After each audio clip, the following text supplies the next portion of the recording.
What's poppin', y'all? The puppeteer of chaos, 6ix9ine, before he has to go sit down and do a bid, decided to stir up the entire game and use a couple of streamers who he's friends with now in order to aid him. So he dropped this song titled Bacon, which is partially a Lil Durk diss, but several rappers get diss. It's almost every individual in this track, which is 3 people: 6ix9ine, Cuff'em, and Adin Ross. Cuff'em is one of Adin Ross's boys, one of his crew. He helped put him on. That guy's killing it this year. He disses Lil TJ, Cuff'em. Adin Ross disses Doechii, and 6ix9ine disses Lil Durk. So we're gonna go specifically and focus on Adin Ross because this Doechii thing has escalated, and there's some history between the two. And I would say that this all started, I covered this in a previous video, but we're going to run through it really quickly. So Adin Ross was always like, yo, what's up with Doechii? Who is Doechii?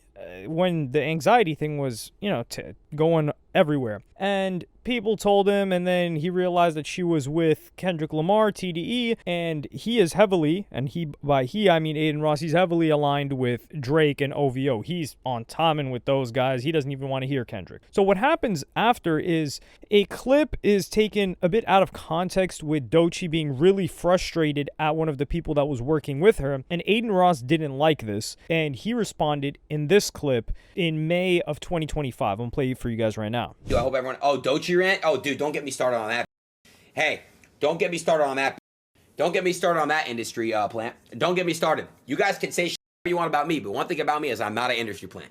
I've been streaming for like a long time now. Doechii, the umbrella clip pissed me off.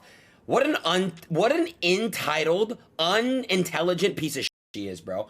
She deserves, bro. I'm not joking, bro. Stop listening to her music. Cardi and Abel, why would you give her a feature on a remix? You shouldn't have cleared it. She's just the worst. She's a piece of shit. She stole someone like that I used to know. She makes no good music. She's horrible. Jake Future, what's up, my dog? So Doechii, okay? She has zero talent. I call out talent. So from here, Doechii stayed quiet, but she just dropped a new song titled Girl Get Up with SZA. And SZA was also on tour with Kendrick Lamar. In this, she takes aim at a bunch of people, but she also promotes her upcoming album, which I'm excited to listen to because she's really set this up really well. But one of the couple of bars that she drops is all that industry plant-ish whack. She's referred to as an industry plant by many people, including me, including Adin Ross. That doesn't mean I don't think her music is good. I see it on the blogs. I see you in the chats. You suck every rap D from the back. But what's the agenda when the it girl black? Y'all can't fathom that I worked this hard, and y'all can't fathom that I earned this chart. Now, I do think that she should have used if she wanted to push the narrative that Adin Ross hates on black female rappers, she should have thrown in Megan Thee Stallion too, because he is aligned with Tory and he was always clowning Megan, but she didn't use that. So I think she didn't even really do much of her own research. Do I think Adin Ross is upset with Doechii because she's a black woman doing well in rap? I don't think that's the case, but that is a narrative that she could run because, I mean, he's mostly with the closest. How many female rappers has he even worked with? Or has he done something with? I would say Kai Cenat's probably kicked it with more female rappers than Adin Ross, regardless. And she says, these dudes misogynistic. I'll address it on the album. For now, let's sink into the fact that hate don't make you powerful. Adin Ross did not enjoy this, and in a stream with Cuff'em, very soon after this, he would reply aggressively. I'm gonna play you guys that clip right now. I'm going about Doechii tomorrow, but I ain't gonna have that dumb fat. Sorry, she's not fat. That dumb, that botted, dude. That stupid, smelly. She dropped from Stop talking about the black queen. I don't give a about none of that. Yo, let me tell you something right now. You're mad because she made it. No bots. Look at her monthly listeners right now. That went from 60 million to 20 million. She blew up. For what? From making what? Music, cradling and like, what are you talking Yo, about? why am I not live, bro? Well, you're not. Well, listen, I'm doubling down, bro. Doechii, you're a horrible musician. You suck at music. That's why you fell off and you're coming at me, a streamer. Doechii, he's hating. You won Grammys for a reason. Man, it was a rigged Grammy. What the f? Name me 3 Doechii songs right now. Besides the one she sampled. 3. Anxiety. That's the one she sampled. Yeah, so name 3.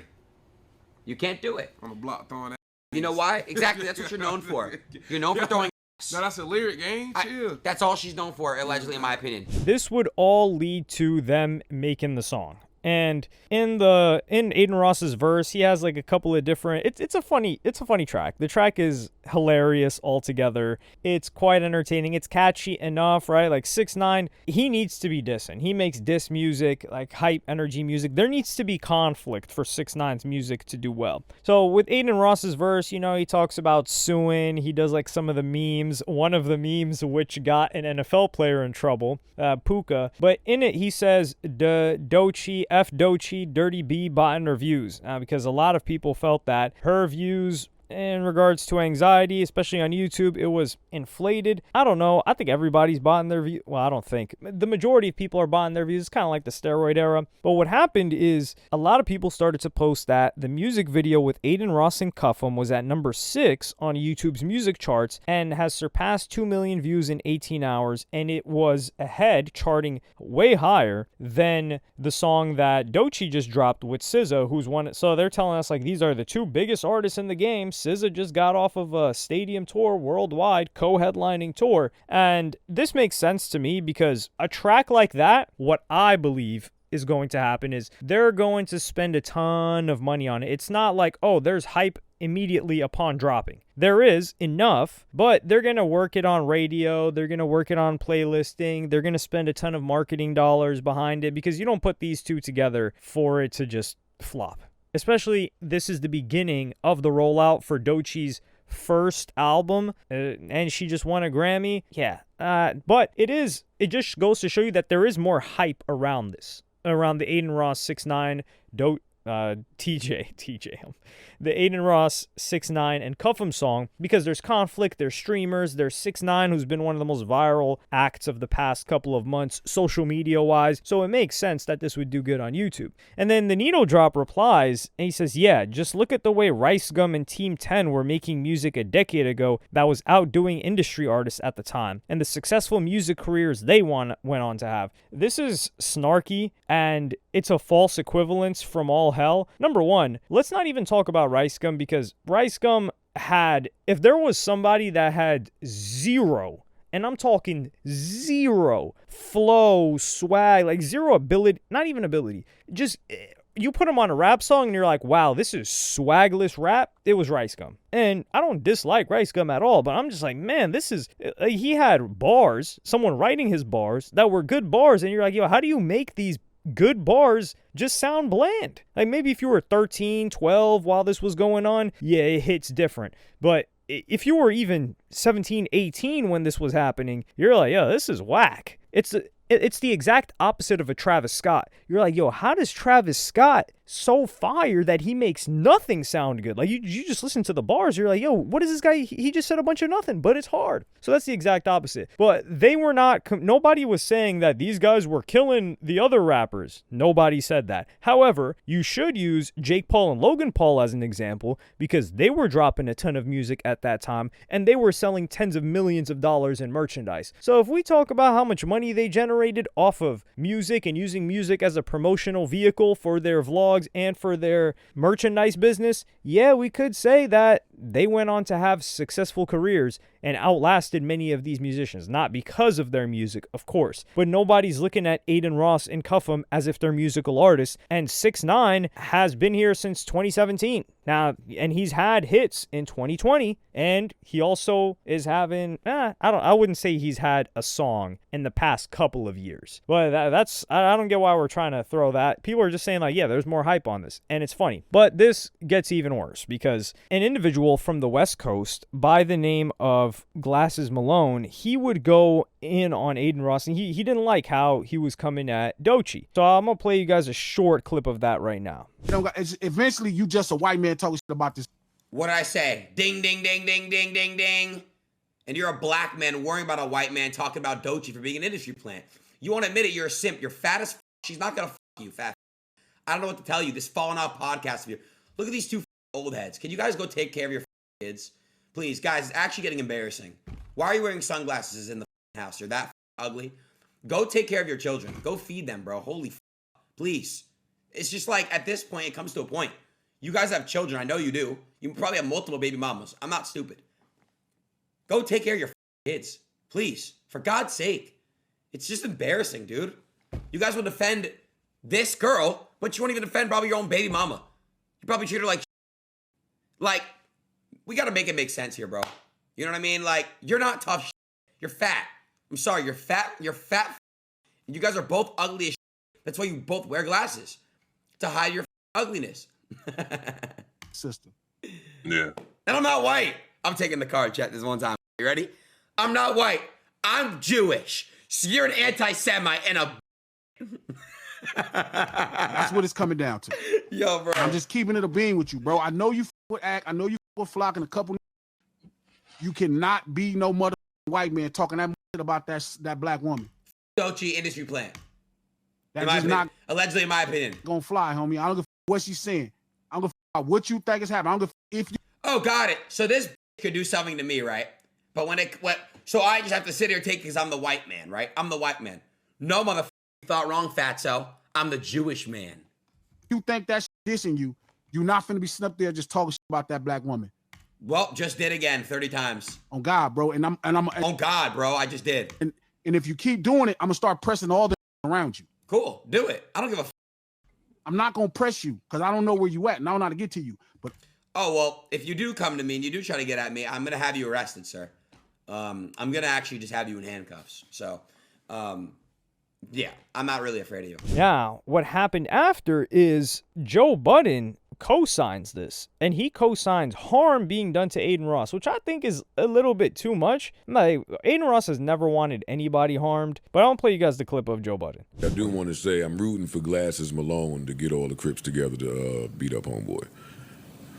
I am sorry, because I think that's who she was talking to in the song. Yeah, I didn't know at first. She was talking a little.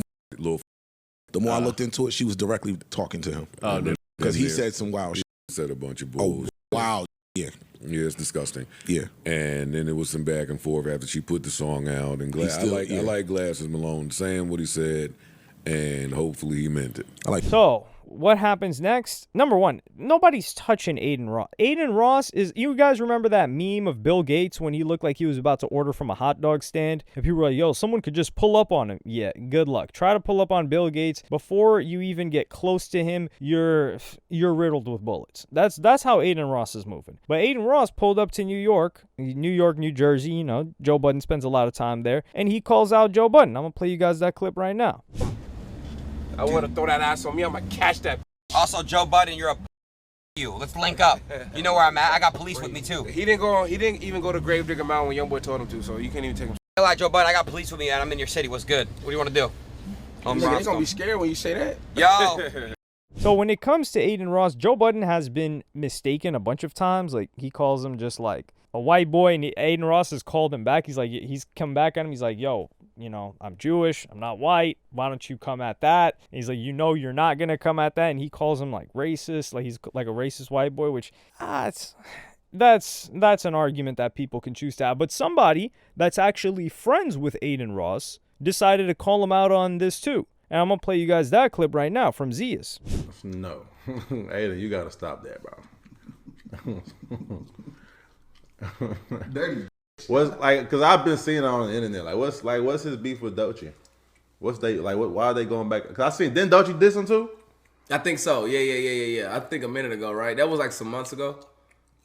Well, it was last year. No, she just put a song out dissing him. Oh, damn, for real? Okay, I didn't hear it. She came in here first. Nah, Adin been coming at Doechii for a while though. Dirty. Leave the females out of it, man. Doechii don't bother nobody. Now, I will say, Doechii does not really bother anybody, to be frank. Like, sure, the OVO stands are on her behind because she was saying, like, OVO, and there's a concert performance where she's saying that. And Zias, people are saying, like, yo, he's really aligned with TDE. You know, he's cool with the music industry. I do think that he's just giving his own opinion. I don't think he's hitting Adin behind the scenes and saying, like, yo, chill on Doechii, that's my homegirl. And she did diss him back. I do think it's fair that she took a diss at him because he was taking aim at her. granted, for whatever reason. It's not like a Megan Thee Stallion situation. Doechii, I think her team, her marketing team, has over-farmed the hate. Like, it's good to be polarizing, but I don't think I've seen somebody get this much hate for really not doing much other than feeling the reaction of hate from people is feeling like they're being forced to listen to something, like something is being force-fed to them. And funny enough, this has been great promotion for two people, Doechii and 6ix9ine. 6ix9ine now has the OVO stands and the Kendrick stands mobilizing to promote a song that he got Adin Ross and Cuff him on. So this guy just puppeteered some great marketing promotion for a song of his. Nobody's even talking about the Lil Durk diss. That's not even being addressed. Partially because, a lot of people... I wonder how Young Thug feels about Adin being on a track with 6ix9ine, dissing Durk, and Durk is supposed to be Young Thug's mans, but Adin Ross had Young Thug living at his penthouse for a while. I don't know how that whole mess is, but I think Adin made sure that there was a distinction, and he was like, hey, look, I mess with Thug. Thug, I mess with you, but, I got to do my job, which... I think that's fair. Overall, I do think this is great. I don't see a problem with these people going at it. Now, there is another diss by Cuffham, which I'll probably cover it in a separate video, that may be, taking it a little bit too far. But I think wanting to harm Adin Ross for not liking Doechii and trash talking Doechii is a bit much, but everybody's just farming this. They are not going to harm Adin Ross. If Adin Ross was walking around without security, I don't think they'd harm him. When have we ever seen like a white boy that's not into like gang politics whatsoever get jumped or beat up or ran down on? I can't remember the last time that happened. But yeah, let me know what y'all think about this in the comments. Like and subscribe and hit the notification bell if you enjoyed, and I'm gonna see you on the next one.